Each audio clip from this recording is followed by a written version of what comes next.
Okay, cellular respiration. How do we obtain energy from the food that we eat? How do we eat that sandwich, that french fries, those salads, and get to the end point, which is ATP production?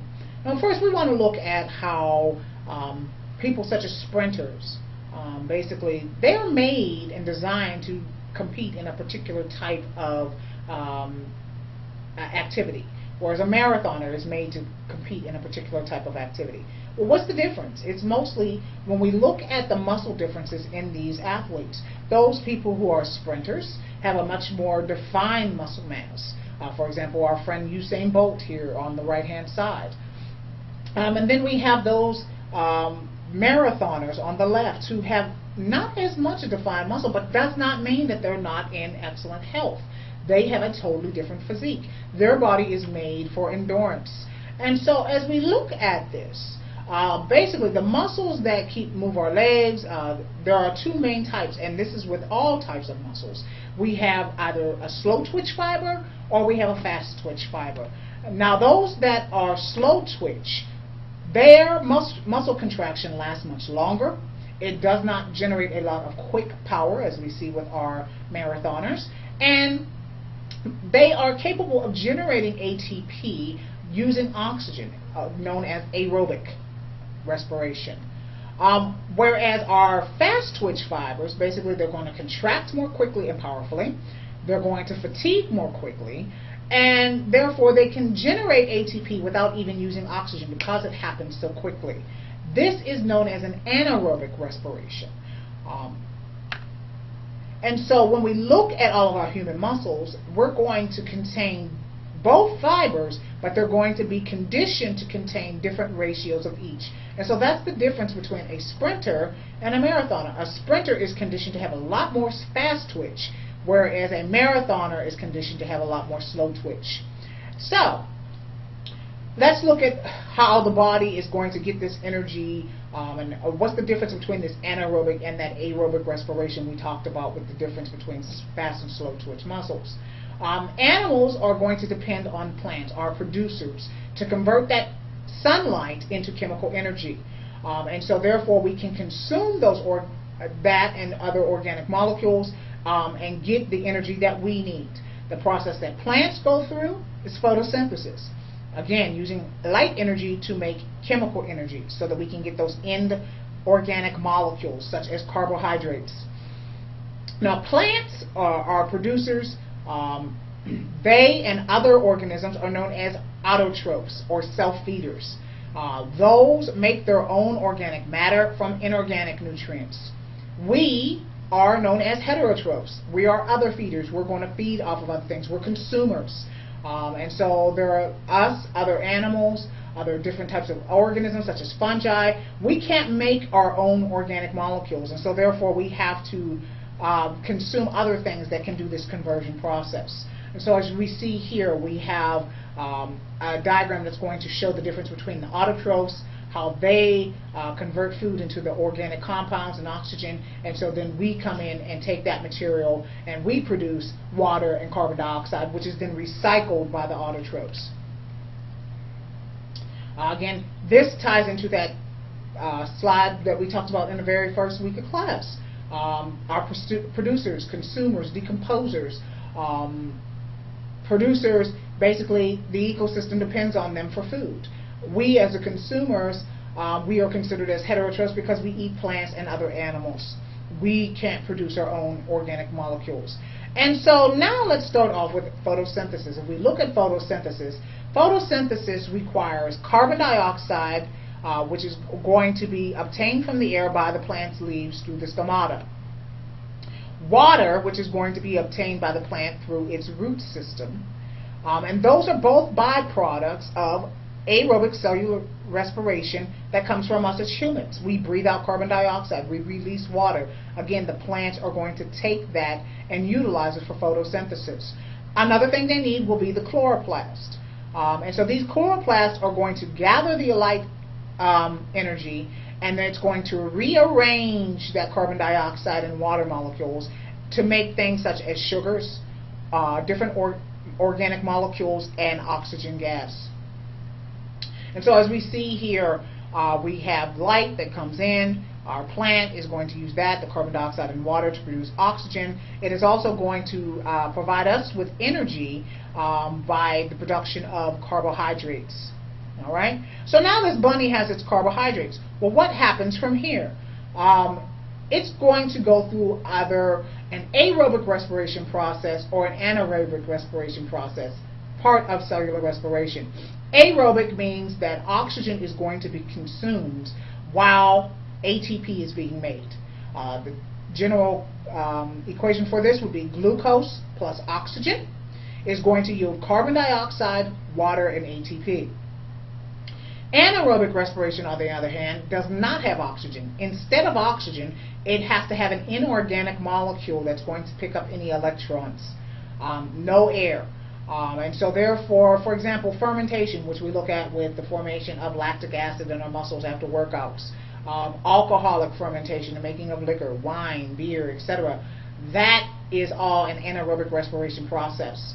And so what's going to resemble that or symbolize that in its chemical reaction would be glucose plus whatever electron carrier that is. In this case, there won't be any oxygen, but something else. And that's going to result in a variety of byproducts. Different organisms, different muscles, different things are going to produce a different type of product. For example, as we know, the muscles create lactic acid. Other things such as bacterium who go through anaerobic respiration are going to make things like acetone, or they're going to make, some make lactic acid, some make different types of ethanol, okay, as well as ATP. The biggest difference between the two, other than the oxygen presence, is the amount of ATP that is going to be produced. Aerobic respiration, on the most part, can produce anywhere between 28 to 38 molecules of ATP for every glucose molecule. Anaerobic respiration, on the other hand, only 2 molecules of ATP for every glucose molecule. But our focus is going to be on aerobic respiration. And so the waste products of cellular respiration are carbon dioxide and water. Again, cyclic process. Those are going to be recycled and used in photosynthesis, just like the oxygen and the carbohydrates from photosynthesis are used by us in cellular respiration. Now, animals perform only cellular respiration. We have mitochondria, and that's it. We don't have chloroplasts. But plants perform both. And the reason for this is, one, when the sun is out, it utilizes photosynthesis to make the ATP. But when the sun goes down at nighttime, something has to happen. That's why plant cells have mitochondria, so that they too can do cellular respiration. So cellular respiration, basically a chemical process. It occurs in the mitochondria. It generates ATP. It uses oxygen, which means that it's aerobic, and it harvests energy stored in organic molecules. Okay, our food. So a simplified equation for this all, again, we have to have an input. It's just like with any type of chemical reaction, we have to have an input. And this input, this fuel, is glucose in the case of cellular respiration. And again, total energy production can vary between 28 to 38. We focus more on the 38 range for humans. And this is 38 molecules of ATP per glucose molecule that's consumed. And so the overall equation, again, is glucose plus oxygen yields carbon dioxide, water, and ATP. So during cellular respiration, the key thing that's going to happen is this. The glucose is going to donate hydrogen and its associated electrons to the oxygen. They're basically going to change dance partners. In the process of doing this, we are going to form water. Again, hydrogen plus oxygen means we make water. Okay? And so our end products will be carbon dioxide, water, and ATP. So, what type of reaction is this? Basically, any time that we're going to transfer electrons from one substance to another, this is going to be known as a redox reaction or an oxidation reduction reaction. The molecule that's doing the donating is going to be oxidized. The molecule that is going to receive the electrons is going to be reduced.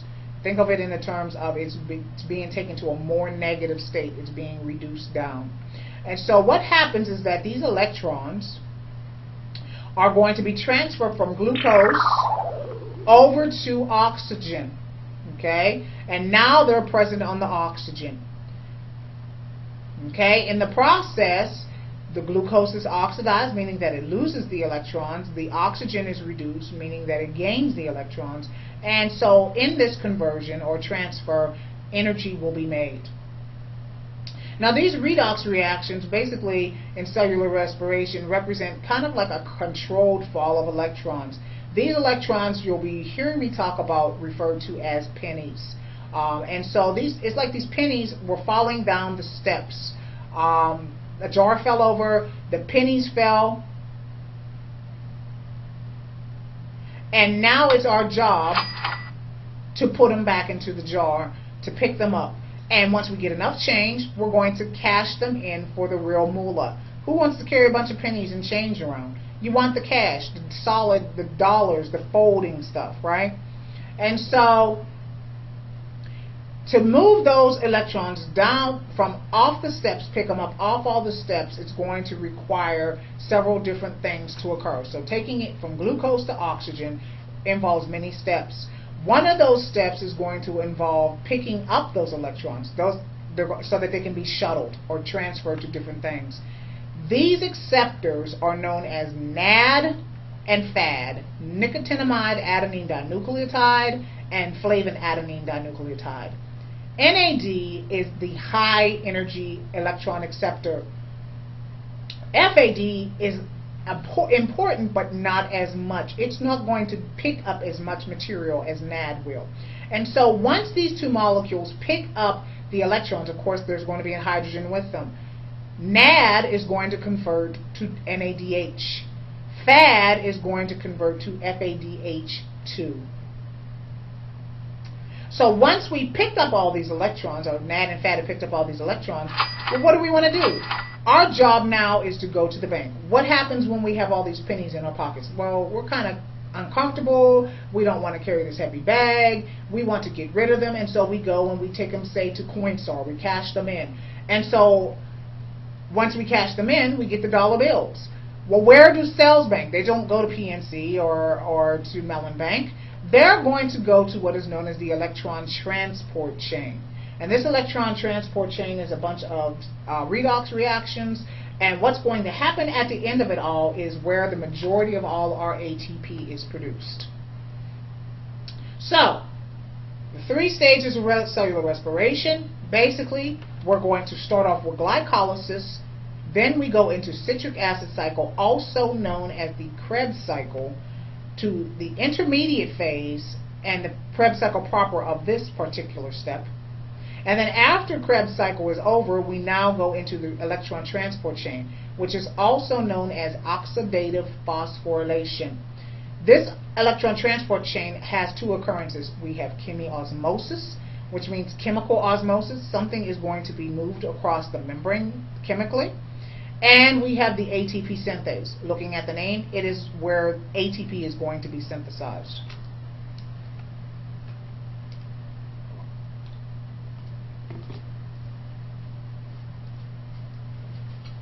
Alright, so with glycolysis, we're going to start off. Again, glucose, we're going to take the electrons, transfer them to our coenzyme, NAD+. That is then going to take the electrons and make ATP.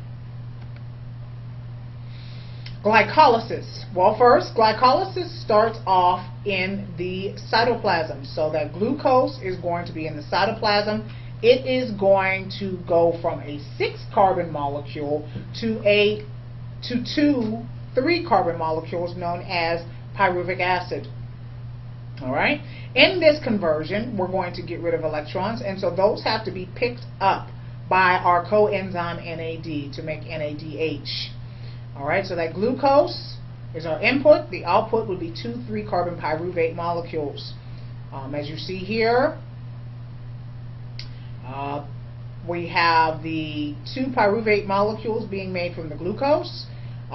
Notice that ATP goes into this step, to power it.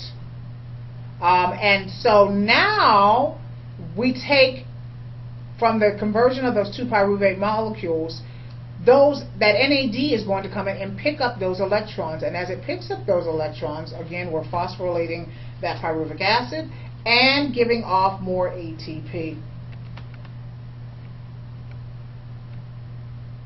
So, again, occurs in the cytoplasm. It begins with glucose. It has a total energy production of 4 ATP. However, 2 of them are used at the beginning of the process in the conversion of glucose. So now we have a net gain of 2 ATP. We have 2 NADH that are formed. So for each pyruvate, again, an NAD came along and picked up any excess electrons. And so those 2 pyruvate, those 2 NADH, and 2 ATP are going to be formed. All right, we'll pick up from here on the next journey.